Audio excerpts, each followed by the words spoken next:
I love the Halo series and have ever since I was a kid. Halo is for sure the game that got me hooked on playing video games. Hell, my dad even bought an Xbox just to play Halo. I mean, sure, this happened to everybody, but I was different. I was 6. Go check out my video on the original Xbox. I'll link it up top and in the description. My dad and I played the crap out of Halo Combat Evolved, and I have so many memories linked to it. That's when I fell in love with the Halo series. I also made a video on Halo Combat Evolved. You should go check that one out too. Link above and in the description. I am planning on doing videos on the other Halo games, so I'm not going to talk about them too much in this video. 2 and 3 are amazing. I really like ODST and Reach as well. To be honest, I only played through 4, maybe 2 or 3 times, and I don't remember much about it other than, main girl. I also own 3 copies. When did that happen? I have only played through Halo 5 once all the way through, and I don't remember anything about this game other than how confused and lost I was on the story. It's poopy. I want to say I'm a huge Halo fan, but clearly there are bigger fans out there that are scholars when it comes to the lore. They've read all the books, watched all the movies and shorts put out by anyone, and have seen every Master Chief Cortana hentai out there. They are well versed and have seen it all. True gamers right there. I own some books, but I've only read the Cole Protocol. But what I do know about the Halo lore, I do enjoy, so I'm not a lore expert. With that in mind, as we go into the review, some reveals had no meaning to me because I didn't know the lore. Yes, I've never played Halo Wars 1 or 2. Shut up. Since early 2021, I had been hyping myself up and getting excited for Halo Infinite's release. I watched tons of videos, stayed up to date on most of the news, and was deliberately throwing myself into Halo Infinite as much as humanly possible. It was exciting looking forward to something that I love this much. Like, I don't think I've been this excited for a game since Halo 3. Even when Breath of the Wild came out, I was like, yeah, I like Zelda games, but I guess I'll wait and play this one. Breath of the Wild may be my favorite game of all time, and not just because the video we made on it gets tons of views. Thanks, Breath of the Wild. Of course, all this hype was just hopeful anticipation. No one, including myself, knew if Infinite was going to be good or not, but I sure as hell wanted it to be good. I'm not a Bungie fanboy or a 343 hater. Of course I want them to succeed because I want to play an awesome Halo game. I really don't understand why some people who are Halo fans only want Halo 3 to stay peak Halo forever. Don't you want better games and better experiences? I'm not saying 4 and 5 are better. I'm saying we should be rooting for developers to make the best games possible with hopes that they are better. With that being said, I think it's good to bitch about what makes games bad and praise what makes games good. Because of modern gaming, that may seem like a pipe dream with games releasing broken, unfinished, day one patches, and everything in between. Of course, it's not okay for companies to do this, but I'm sure there's a lot more going on behind the scenes, and I'm not really sure what the solution is. If we don't buy games and support the devs, they can't feed their families, but no one wants to pay for a trash fire. I don't make games or know how to make games, I don't know the development process or any logistics behind it all, but I know a bunghole of a game when I see one. I'm not saying all companies need our sympathy either. Clearly there are some bad eggs out there. It's just in. Turns out Microsoft bought Blizzard for just a couple dollars. I also don't think we as consumers should just be okay with the state of where modern gaming is, with the expectation that the game will be playable in a few months. That's stupid. Like I said, I don't know what the solution or healthy balance is. The point is, modern gaming right now in many ways sucks, but I am trying to understand it. Halo Infinite is no exception to the parasite that is modern gaming.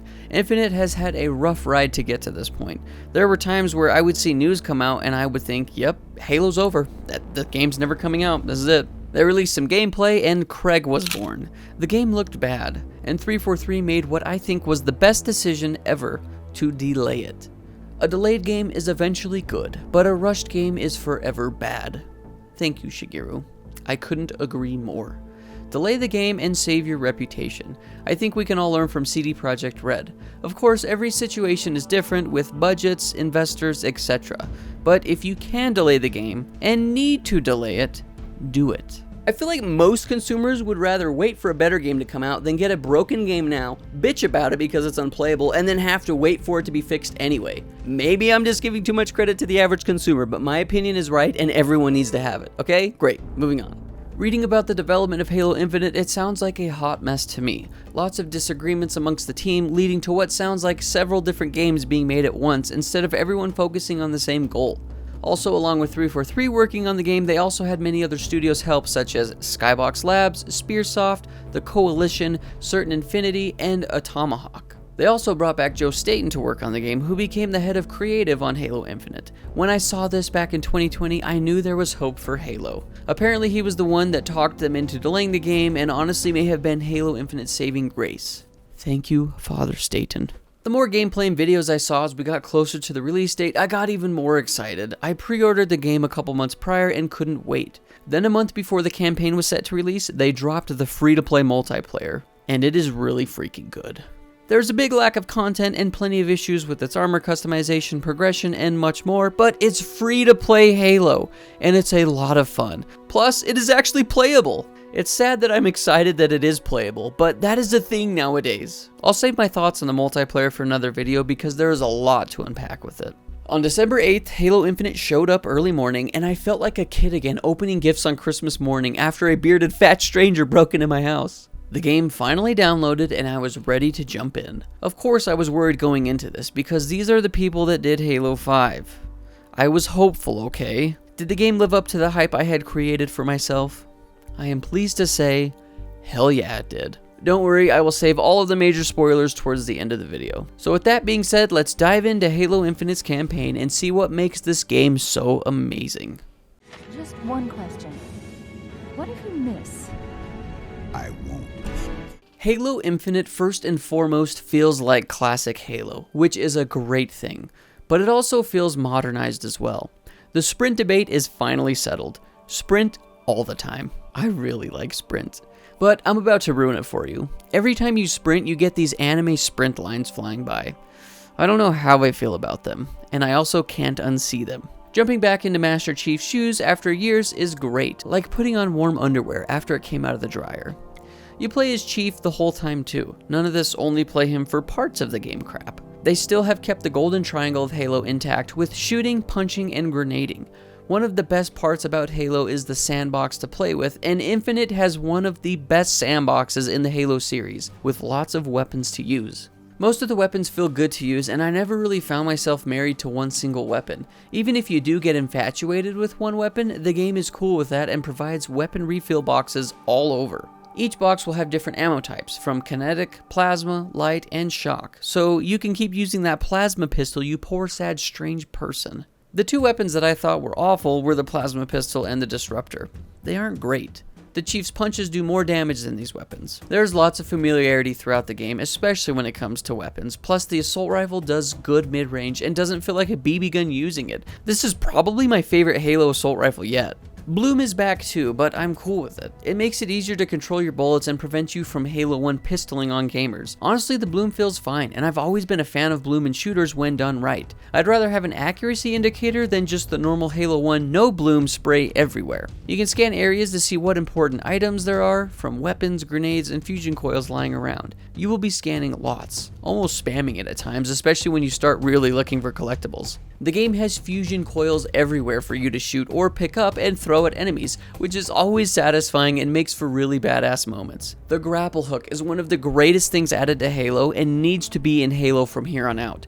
No more throwing grenades at your feet and almost killing yourself to get to high places. The grapple hook ups the movement in a plethora of different ways. You can grapple up to different vantage points, you can bitch out of a fight and reset if you are getting wrecked, you can grapple onto enemies and rush them punching their brains out. You can grapple hook fusion coils and weapons to you. It serves as both an offensive and a defensive tool, and I love it. The grapple physics are definitely a little weird at times. You can only grapple items to you that you can carry, so tiny little things that you can kick or shoot around also weigh a ton and grapple you to said item. It doesn't make sense, but you know what else doesn't make sense, and I don't care? No fall damage. Yep, I can jump from the tops of mountains or fall from banshees or wasps. I'm great. My legs? Yeah, they are the greatest suspension system you've ever seen. There is lots of platforming in Infinite, and honestly, it is pretty fun. Halo has never been known for platforming, but it felt right at home here. The grapple hook is a key component in the platforming and is lots of fun to mess around with. It's part of your armor abilities as well. You have the grapple hook, overshield, deployable shield, dash, and an enemy scanner. The grapple hook is definitely the best and most used out of all of them. I don't count the overshield because it's always on. I did find the scanner tool extremely useful against more difficult enemies like invisible elites, which are crazy hard to spot in this Halo title as opposed to the previous ones, and on harder difficulties it can prove very useful when you need to be more tactical. Using set abilities isn't very intuitive. On keyboard, you have to select an ability with one key and then use them with another. Why not just make the key to select the ability the one that uses it instead? I understand that they have to make the button layouts with the controller in mind, but it is 2022. We are better than this. I haven't played on a controller yet, but I assume it's even worse on controller selecting and using abilities. I probably would have used all of my other abilities a lot more if I didn't have to cycle through them. Fighting all the enemies is fun and satisfying. Nothing felt too overpowered or just not enjoyable to fight. And no Prometheans. The brutes are back, there's elites, jackals, skirmishers, skimmers, which are the new guys, hunters, which are actually super tough to kill, and rightfully so. In past games, they were the weakest enemies. And of course, the greatest enemies in all of video games, the grunts. There's also a hit marker and a satisfying sound effect when you do dispatch enemies.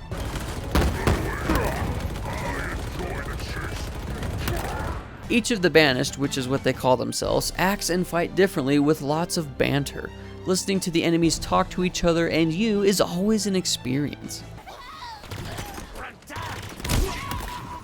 The AI for both the Banished and the Marines is great. Marines will dive out of the way or lay down when you try to run them over. Most of the time. The Marine dialogue is equally as entertaining. The game feels alive and self-aware instead of just filled with lifeless AI. NPCs actually respond to what you do, or don't do for that matter, and it will catch you off guard. The randomness that can happen has always been a real treat and one of my favorite parts of the Halo series, and you for sure get lots of it throughout Infinite. The boss fights are cool too, with some bosses proving to be a big pain for me at times. I played through on normal and was still getting the floor mopped with some of them. The power is really back into the player's hands now more than ever, and I never felt limited while playing. I would think of different ways to fight and try it, and most of the time it would work. I would shoot grenades on the ground to blow up enemies, or do 360 no-scope grapple with a fusion coil slam dunk. Yes, Infinite has one of, if not the best Halo sandboxes ever. Halo. It's finished. No. I think we're just getting started. Now, let's talk about the new kid on the block when it comes to Halo games, the open world.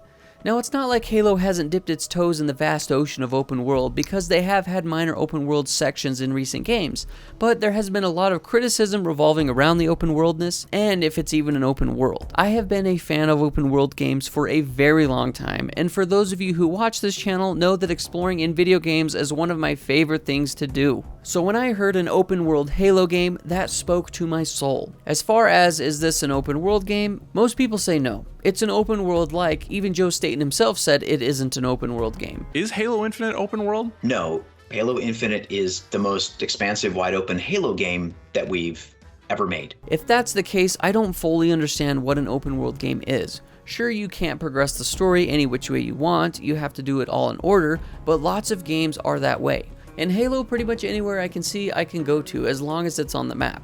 There are uncrossable gaps until late game, but you can still get there by doing whatever we decide to call this.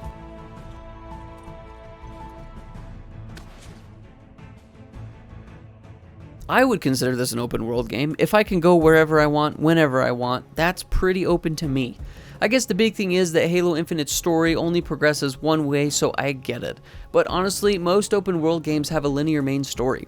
Technicalities aside, as far as the level design goes, I think it's great with lots of verticality and some excellent breathtaking sceneries. I spent hours just wandering around and climbing everything trying to take it all in. Zeta Halo really is beautiful. Pretty ironic how something this beautiful is also so dangerous. A couple things that would have been cool are different biomes. It's mostly just the same green mountainous terrain. In previous Halo games, there are plenty of different biomes that you get to go to, and a variety here would have been great too. I do get why they may have decided not to. As big as the map is, it's not that big. It may have felt weird having different biomes this close together, especially taking into consideration how big Zeta Halo actually is. It's huge, and we are only on one tiny section. Take the Breath of the Wild map. It is humongous and feels natural with all different biomes. Halo isn't as big, and it may have just been weird having them too close together. Having different weather that could affect environments and the way you would play would have been exciting too. I'm sure everyone has seen the screenshots of what could have been. Another complaint that lots of people share is there wasn't much to do as far as quests go in the open world section. Save Marines, take control of fobs, kill HVTs, and find collectibles. Very repetitive and not a lot to do as far as missions go. I get that and do agree to an extent. Maybe change up some of the missions, like you could do a side quest for some banished that betray their comrades, or you can make some stealth missions where you infiltrate some underground banished club. I agree, some variety to the quests would have been better, but would it work in a Halo game? I don't know, but I do know that the quest that Infinite does have, I really enjoyed. And finding collectibles was great too, plus all of them serve a purpose. Taking control of fobs grants you a fast travel point, and you can call in vehicles, weapons, and marines at each fob as long as you have enough valor points. You get valor points from completing some of the quests like saving marines, blowing up propaganda towers, which are incredibly witty and entertaining to listen to the grunt talk. Really? If you're listening and you're thinking about taking down another tower, wait, okay? Just wait for a second. Because if you take all these towers out, I'm out of a job. And if I'm no use to whatever Harry so-and-so takes over for Esheram, I'm dead. Where I stand. You wouldn't want that to happen, right? Hal? Right? Finding armor cores lets you upgrade your armor abilities. You can find armor pieces for multiplayer. Skulls, of course, are a staple in Halo and are always exciting when you find one. And killing HVTs gives you valor and gives you a special weapon to use at fobs. Audio logs give you access to more of the story. Side note, turning on an audio log can get cancelled if New Cortana or the pilot talks. Then you have to go into the audio logs tab, find the right one, and hit play again. This happened to me more than I would have liked, so I found myself finding an audio log and just standing still until it was finished. Usually I hate audio log storytelling, but I enjoyed it here for some reason. Maybe because you have to find them? I don't really know. Another point that people make is that Zeta Halo just feels empty, but isn't that what Halo is? Just empty? You can find creatures in this one like birds and these weird beaver dog things, which is a nice detail, but aside from the weird birds you can shoot in Halo 2, I can't really think of any other life forms on Halo. I could be wrong though. A big mystery of Halo 1 was there is no life, and it was kind of eerie.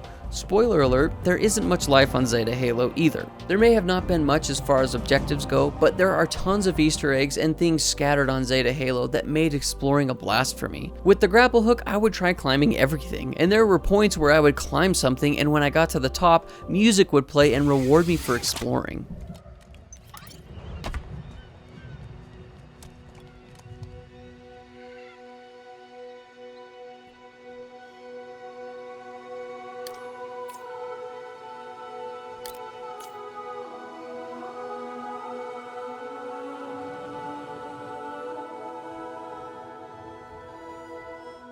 There is lots of familiarity in the level design and aesthetics, and lots of callbacks to other games, but it feels natural and not exploitative.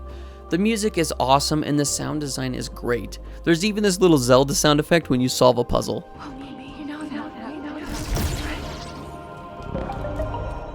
The puzzles, though, aren't great. They just consist of putting a power cell in a hole. Not fun. I do like the sound effect though. Also, does getting into Banshee sound like the original Xbox boot up sound effect, or is that just me? The UI at the fobs with the guns confused me. Some guns were blue and some were red. In life, red means no, so I just assumed I couldn't call these weapons in yet. You can call them in, they are just red. Probably to signify that they are a special weapon.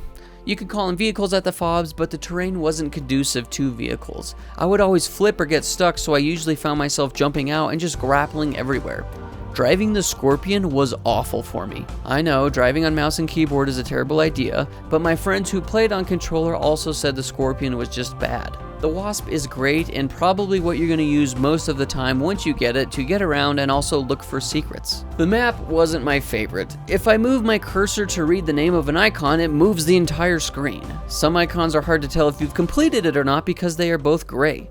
I would love for the map to be interactive so I can mark it up with locations I've already explored, looking for skulls and audio logs. I think all open world games should have interactive maps, especially when there are lots of collectibles you are searching for. I didn't have too many bugs other than some banshees disappearing every once in a while and a couple crashes. Other than that, the game performed great for me, and that was on PC of course.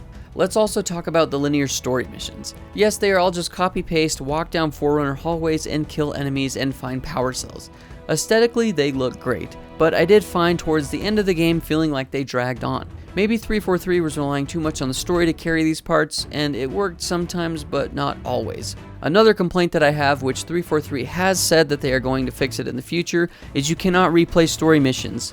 Why can I not replay story missions, especially if there's collectibles in there for me to find? That sucks. Like I said, they are fixing it, so this complaint may be outdated by the time the video comes out. I don't know. You know me. When I make a promise. You keep it. The story was one of my favorite and most emotional Halo stories for me yet, and I loved it straight through. I wouldn't say that the Halo series has an overall super riveting story, but throughout the series there have been moments that have stuck with me. Halo Reach has some great moments. Halo 4 has some great moments. Halo 1's flood reveal was creepy. Halo 2's cliffhanger was controversial. Halo 3 has some bangers, and many other moments throughout the series that I think are really cool. Infinite falls into the same category for me. It has some great moments and also has some moments of confusion for me.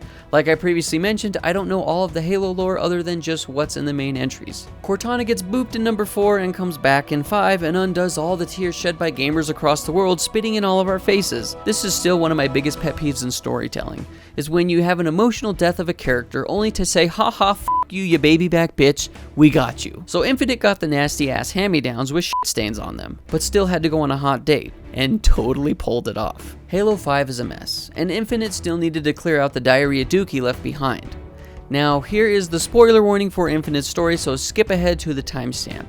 And for all of you people that don't enjoy experiencing anything for yourself, well, here you go, you fun-sucking bastards. The game starts off with Chief getting his cheeks clapped by a brute named Atriox, who apparently is a big deal, and gets chucked into space. 6 months later, Chief is rescued by the pilot. He finds out that they lost the war on Zeta Halo, and soon he finds the weapon shortly after, which is New Cortana. This is the trio of characters we get to experience throughout Halo Infinite's campaign. These three work together to fight against the Banished and figure out what the hell happened to Cortana and Zeta Halo, seeming how there's a big chunk blown out of it. First, I want to talk about our three main characters as well as address the weird sexual energy between Chief and Cortana. The pilot is just a regular dude. He has a family he wants to see but probably never will again and is downright scared. For most of the game, we see the pilot bitch and complain about just wanting to leave Halo. Of course he is scared and frustrated and feels worthless. You can only imagine the things he has seen. If you look around on Halo, you see destruction beyond imaginable. Massive human ships crashed and destroyed, Pelican graveyards, marine gear propped up on spikes, tree trunks full of helmets. The humans got wrecked. Hell, the Banished even eat the humans.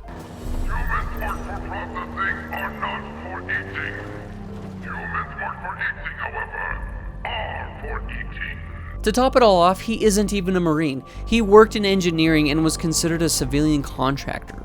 Being with Chief, who is a borderline god all the time, of course you are going to feel worthless and inadequate all the time. He is terrified just like any normal person would be. It would be like being friends with the most popular kid in school who is slamming every single chick that looks at him. The new AI, New Cortana, is awesome. She is super bubbly and her dialogue is great. Her whole character really works for me. Is everyone trying to kill you? It kinda seems like it. Oh, wait. You're being sarcastic. He's fun. I like him. Throughout the story, she is pretty clueless as to what's going on, just like the player trying to piece it all together. She is a fun companion to accompany you on your journey. There are, however, some questionable moments with her facial expressions. Chief is his badass self, on the surface, but underneath we have a broken man who blames himself for what has happened, and we see why as we learn more about the story and what has gone on. Chief holds secrets. We don't really see Chief fail all that often throughout the series. His reputation spreads far and wide, so it's kind of shocking to see him fail and have low points, not only for the audience, but also for the characters in the game as well. One of, if not my favorite parts about Chief, is he embodies hope.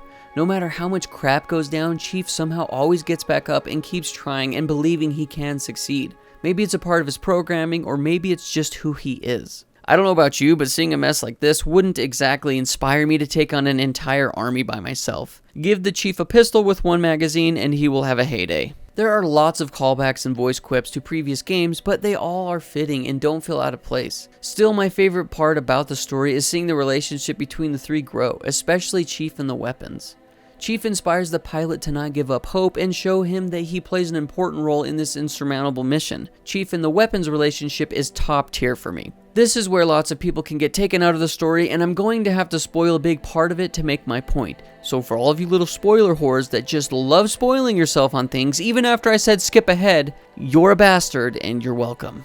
Chief and Cortana's relationship has been one of controversy in the past couple of games, and I understand why. Cortana is an AI, not really a physical object, unless you count her chip that Chief pops in his head.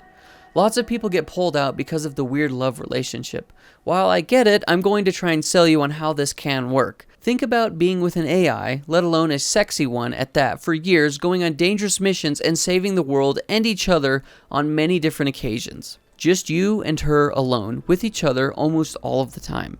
Most of the first 2 Halo games, Chief is alone with Cortana, and then spends most of the third trying to save her. Sure, she is an AI, but she probably knows everything about Chief, and she can even say his name, has a personality of her own, and most importantly is a perfect match for Chief. Perfectly perfect for each other in her own words. She probably knows what Chief likes too, if you know what I'm saying. If she knows what Chief is smelling, she probably knows other senses too. Yes, Master Chief's suit does jack him off. Thanks, Cortana. I don't think it's too far-fetched to say that someone can become attached to an AI. People get attached to fake characters all the time in movies, books, and video games, so much so that they send death threats to actors or actresses because they killed their favorite character. Waifus are also a thing. Now imagine if your favorite waifu had a personality of her own, was in your head for years, was a perfect match for you, and said your goddamn name. And she's also sexually attractive. Yeah, you'd probably become attached too. I'm not saying that I completely agree with the weird love story, but I can understand how it could happen. If you can accept it, then this story could really work for you, like it did for me. Now back to Chief and the weapon. Chief doesn't trust her throughout most of his adventure. Why? Because his last AI girlfriend betrayed him and killed who knows how many living things, from human space colonies to the banished home planet. Yeah, Cortana is a bitch and they did her dirty. Why make her a bad guy instead of just giving her an emotional good send-off from 4? That's a conversation for a different day. Seeing Chief and Weapon's relationship develop was a fun ride, and the big reveal as to why Chief doesn't trust her in the end was interesting. Weapon is Cortana, if Chief and her never met. What? Go back to the waifu thing. Imagine spending years with your waifu, Mei Sakurajima, and then bam, her memory gets wiped as if you've never met, but you still have all of those memories of you together. Okay, sure, Weapon is an exact copy, not technically the real Cortana, but we are talking about AI here, okay? That alone would have been tough. Anyway, a big theme of the story is trust and learning to trust in your companions, and I really vibed with it. Pilot trusts Chief to keep him alive, Weapon trusts Chief with her life, and tries to get Chief to trust her, and Chief learns to trust that new Cortana won't try to commit genocide again. It's exciting seeing these relationships play out and develop with great themes presented because of it. Lots of those emotional moments I don't really want to talk about, because if you haven't, you should experience them for yourself, you bastard. Quit spoiling yourself. There's a lot to the story with plenty of unanswered questions, leaving me and many others wanting more, and whether it's a DLC or another game, I'm looking forward to it. I'm not saying that the story is perfect. Seeing Chief try to be emotional can be kind of jarring because we aren't used to seeing it, but I welcome this robotic man trying to develop. Chief talks lots more throughout the game, and I really enjoy this addition. I've never really seen myself as Chief, so I'm okay with his character developing in the direction it is.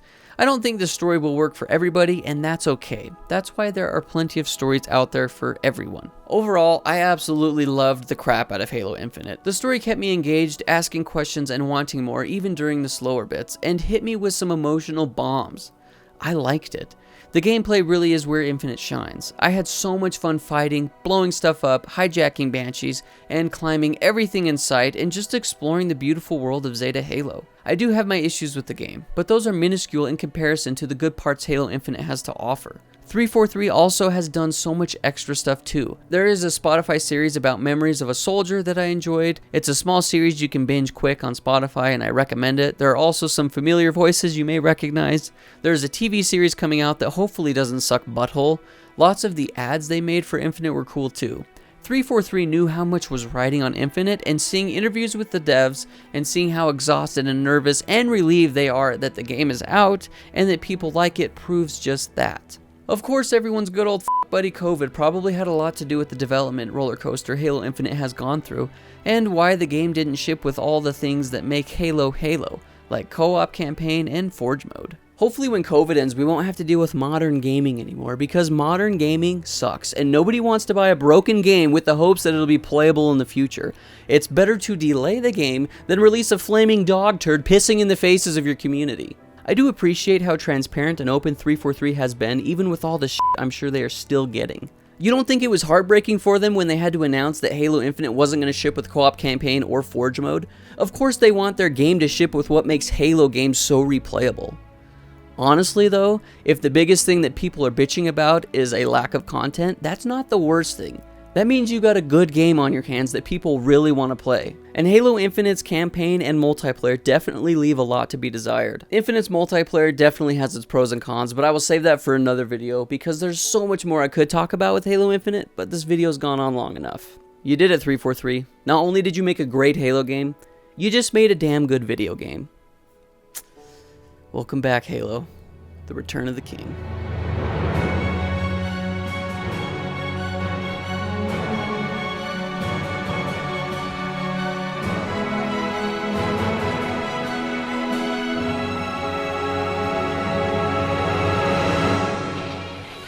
Thank you guys so much for watching this video on Halo Infinite. I really appreciate it. I've been working on this project for a while, and I'm really glad the way it turned out. But I want to know your thoughts down below in the comment section. Also, if you want to support the channel, feel free to like the video and subscribe. We make videos like this every single week. Also, if you want to support us even more, you can get your lovely name at the end of the video, like what you see right here. Subscribe to our Patreon. The link is in the description, where you're going to get behind-the-scenes content, extra podcasts, and much, much more. Otherwise, thank you guys so much for watching, and as always, keep it rad.